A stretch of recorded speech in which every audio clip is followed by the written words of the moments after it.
बिस्मिल्लाहिर्रहमानिर्रहीम। अस्सलाम वालेकुम। मैं हूं जैस्मिन और आप मुझे सुन रहे हैं न्यूज़ AQ ग्लोबल पर।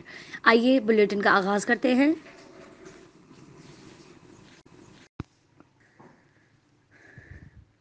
Financial action task force FATF की जानिब से पाकिस्तान को ग्रे लिस्ट से निकालने या बरकरार रखने के हवाले से आज फैसला कर सकता है। एक्सप्रेस न्यूज़ के मुताबिक FATF ने पाकिस्तान से मुतल्लिक एशिया पैसिफिक रिपोर्ट पर जायज़ा मुकम्मल कर लिया है, जिसकी रोशनी में आज पाकिस्तान को ग्रे लिस्ट से निकालने या बरकरार रखने का ऐलान मुतवक्के है। पाकिस्तान से मुतल्लिक एशिया पैसिफिक रिपोर्ट पर FATF का जायजा गुज़िश्ता रोज़ होने वाले वर्चुअल इजलास में मुकम्मल हो गया था।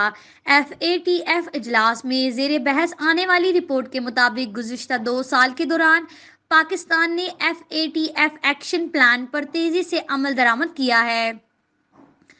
पाकिस्तान ने FATF की तमाम 27 शराइत पर मुकम्मल या जुज़वी अमल दरामद कर लिया है और 27 में से कोई भी शर्त नामुकम्मल नहीं रही है। इसलिए वज़ारत ख़ज़ाना के हुकाम अच्छी खबर के लिए पुरउम्मीद हैं।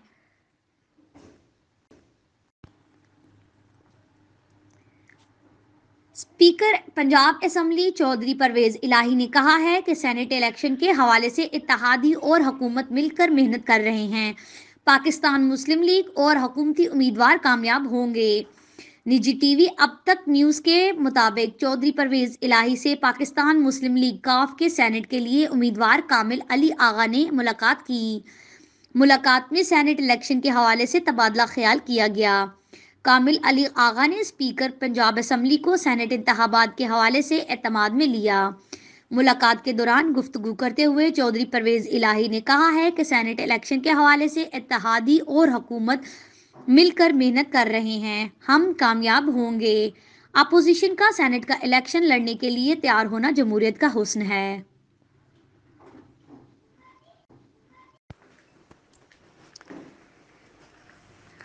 मुस्लिम लीग नून के मरकजी रहनुमा और साबिक वजीर मुमलिकत डॉक्टर तारिक फजल चौधरी ने कहा है कि पाकिस्तान तहरीक इंसाफ PTI की जाली मकबूलियत का जनाजा ज़िमनी इंतखाबात में निकल चुका है। हमजा शहबाज की रिहाई उस्मान बुज़दार के लिए खतरा है। तहरीक अदम एतमाद, लॉन्ग मार्च और इस्तीफे, हमारे पास सब ऑप्शन हैं। ये सब मिलकर हुकूमत के हाथ में का सबब बनेंगे।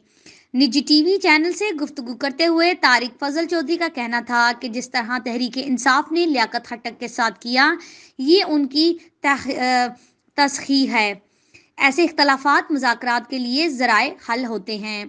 इलेक्शन हारने का जिम्मेदार सियासी वर्कर को नहीं ठहराया जाता। उन्होंने कहा है कि तहरीक इंसाफ की आंखें अभी नहीं खुली। PTI की जाली मकबूलियत का जनाजा निकल चुका है। जितने ज़िमनी इंतखाबात हुए, तहरीक इंसाफ को 1.5 लाख और PDM को 3 लाख से ज़ायद वोट पड़े। PTI का वोट कम हुआ है, इसी वजह से डस्का में धांधली की गई।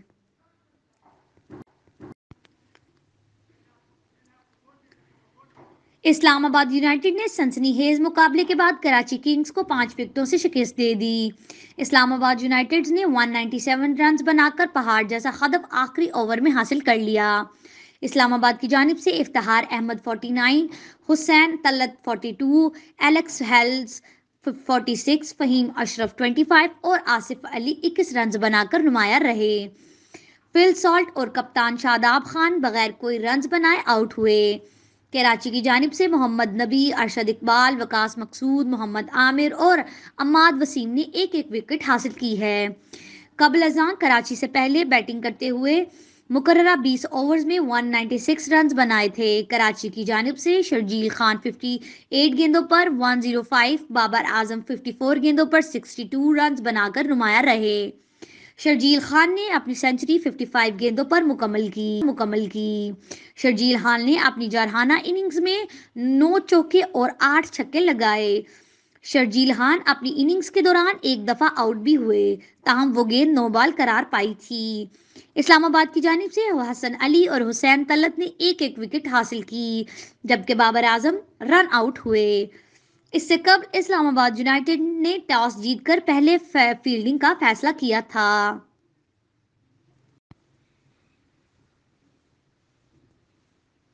आपसे मिलेंगे अगले बुलेटिन में कुछ नई खबरों के साथ। शुक्रिया। News AQ global.